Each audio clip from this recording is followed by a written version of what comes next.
حبايب قلب ام علاء وعلا، مساءكم فل وهنا. يا مساء الارزاق، يا مساء الطاقات الايجابيه، يا مساء الورد، يا مساء الفل، يا مساء الجمال. ازيكم؟ عاملين ايه؟ يا رب تكونوا بخير. النهارده فيديو حلو قوي، بس عايزين قبل ما نبدا الفيديو هنصلي على سيدنا محمد افضل الخلق وعلى اله وصحبه وسلم. طبعا كده بقول ايه، الحمد لله رب العالمين. على البطاطس الصغيره. طبعا يا جماعه الميزانيه يعني خرمت خالص، معرفش يعني الدنيا ايه اللي جرالها. فانا بقول لكم، شايفين القشر خفيف ازاي؟ الواحد بيقشر البطاطسايه على قد ما يقدر عشان ما يطلعش منها بطاطس، يا دوبك يطلع منها القشر. يعني لدرجه بفكر اجرتها، بس انا مش واخده على كده. يعني انا لو جردت البطاطسايه انا ببقى نفسيتي تعبانه، بحس ان انا خلاص يعني بجيب اخري. فانا قلت لا، انا اقشرها واخلي قشرتها رقيقه جدا. طبعا لما كانوا الاول بيخطبوا العروسه، كانت الحما بتبقى قاعده مع مرات الابن وكده، وتقول لها ايه، ما تقشري معايا بطاطس، او انا عايزه اساعدك في الاكل. والمهم يعني بتركز على البطاطس شويه عشان تشوفها يعني بتاخد في البطاطسايه حته كبيره في القشره، ولا بتمشي حلا وناصحه كده وقروبه وشعنونه زي ما بيقولوا كده ومش بتاكل البطاطسايه في القشره. فكانت اول حاجه اللي هي تدينا بطاطسايه مثلا، يلا انا هقشر بطاطس ونقشر سوا، وتبص على القشره وتشوفك انت مطلعه قشريه نظامها ايه. فالحمد لله رب العالمين. سواء بقى اتعمل له الاختبار ده ولا ما اتعمليش، انا بقشر القشره اساسا رقيقه جدا جدا، خفيفه جدا، هشه كده. بقول خساره، حتى لو البطاطس دي رخيصه بقول خساره اللي انا اقشر، اخد حته كبيره في قشره البطاطسايه. تمام. طبعا دلوقتي انا بعمل الاكل بقى، شوف هنعمل اكل ايه. النهارده ان شاء الله هنعمل بقى ايه، هنعمل شويه بطاطس كده طبيخ. طبعا ازازه الزيت مش عارفه افتحها خالص، ازازه الزيت بتاع التموين يا جماعه، بتاع ايام زمان فاكرين، متكبسله قوي. فانا جيت افتحها بقى مع اكمني صايمه. كل سنه وانتم طيبين، كل سنه والاسره الكريمه طيبه بخير، وكل سنه والامه الاسلاميه طيبه وبخير، اللهم بلغنا رمضان. كنت صايمه النهارده، وبعدين قلت بقى ان ايه، عايزه اطبخ. يعني الاولاد بقى لي فتره ما طبختش. طبعا ولادي زعلانين مني جدا يا جماعه، اقسم بالله العظيم. بيقولوا ايه اللي انت بتعمليه فينا يا ماما؟ يعني إيه الطبيخ ده؟ يعني احنا نسيناه على فكره. طبعا الدنيا كلها غاليه يا جماعه، والظروف يعني الحمد لله على قد الايد.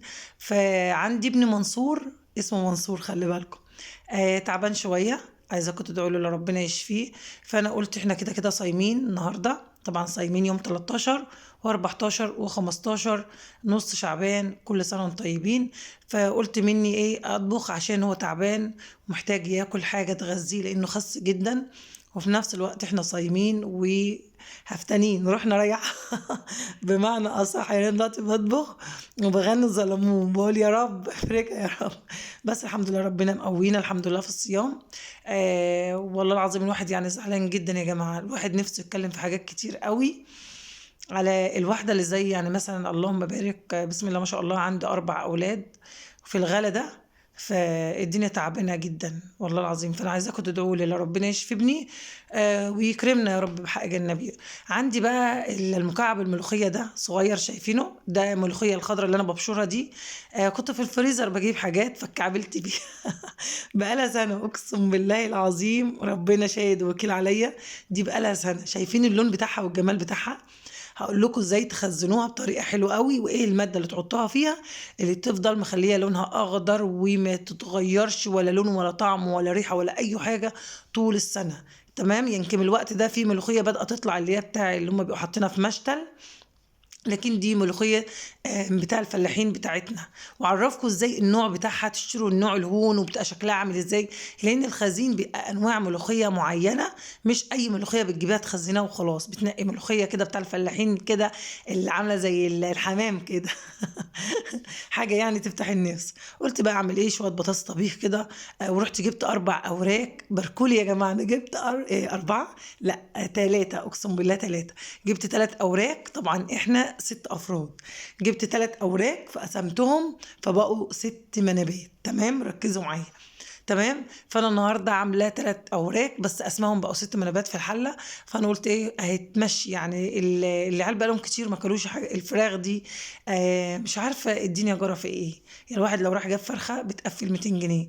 طب دلوقتي اما انا اجيب فرخه كل يوم مثلا لاولادي او كيلو لحمه ب 200 جنيه، اساسا هو ما بيدخلش 200 جنيه عشان انا اجيب فرخه ب 200 جنيه. ولو حتى جبت فرخه ب 200 جنيه او كيلو لحمه ب 250 جنيه، طب بقت الاكل وبقت اليوم هنقضي ايه؟ هنقعد نتفرج على الكيلو اللحمه ونغني ظلموه يعني؟ ولا نفطر ولا نجيب رز ولا نجيب عيش ولا نجيب فطار ولا نجيب عشاء ولا نجيب علاج؟ ده خلوا بالكم ده اهم حاجه العلاج، ولا نجيب حتى العلاج للعيال التعبانه دي، ولا دروس. والله العظيم ده الواحد خلاص يعني. انا مش محتاجه لا تدعوا لي بس، لان ربنا هو اللي قادر يغير لي حالي بجد. يعني لو حد عنده عيلين 2 بيبقى طالع عينه. انا اللهم اكبر، اللهم بارك، عندي 4 كبار وصغيرين. طبعا منصور ابني اللي هو تعبان ده، الله اكبر عليه، هو ده الوسطاني تمام. هو اللي تعبان مني، يعني تعبان مني اول يومين دولت، بقى له دلوقتي دخل في، اقسم بالله العظيم، اسبوعين 2 متواصل تعبان جدا. فعشان كده قررت قررت النهارده ان انا ابوظ الميزانيه بقى وادمرها، واعمل ايه؟ هعمل ايه؟ يا الحمد لله. اي واحده بتبقى نفسها تعمل حاجه لاولادها، تعمل لهم حياتهم، ففي الغلا ده احنا مش عارفين ناكلهم. فمنك لله يا اللي في بالي، منك لله، حسبي الله ونعم الوكيل. زي ما انت عامل فينا كده. ربنا على المنتقم، ربنا يعني منتقم. هو اللي قادر ينتقم من الظالم. انا يا جماعه اقسم بالله اتكلم وانا نفسيتي تعبانه جدا. انا بضحك وكل حاجه، الحمد لله عندي امل في ربنا، بس نفسيتي برضو مش مستريحه من اللي احنا فيه ده. فهعمل شويه دلوقتي، انا عندي نص كيلو رز اهوت الحمد لله، هحمرهم بقى. طبعا هتقولوا ده 6 افراد هتاكلوا نص كيلو رز عادي، ممكن ما انا بكمل بعيش يعني. انا لو دلوقتي عندي الرز او عندي مكرونه وما كفتش، انا بكمل انا بعيش يعني. انا باكل انا بعيش يعني، هحط قدام اولادي رز او مكرونه حسب ما انا عامله. واغمس بقى ملوخيه، اغمس طبيخ، اغمس اي حاجه قدامي، ان شاء الله يكون جبنه، اي حاجه بغمسها وبحمد ربنا. بس المهم اولادي الاقيهم كلوا وشبعوا تمام، او ما اكلش الحاجه اللي قدامهم واسيبهم هم ما كملوش اكلهم. هم بدلوا كملوا اكلهم، ببقى انا كده كلت وانبسطت كمان الحمد لله. كده حمرت الرز بقى، عملت نصه احمر ونص ابيض تمام. كده البطاطس عندي استوت وبقت زي الفل زي الملبن كده. هبتدي احط بقى فص توم كده عشان الريحه بقى، يا سلام.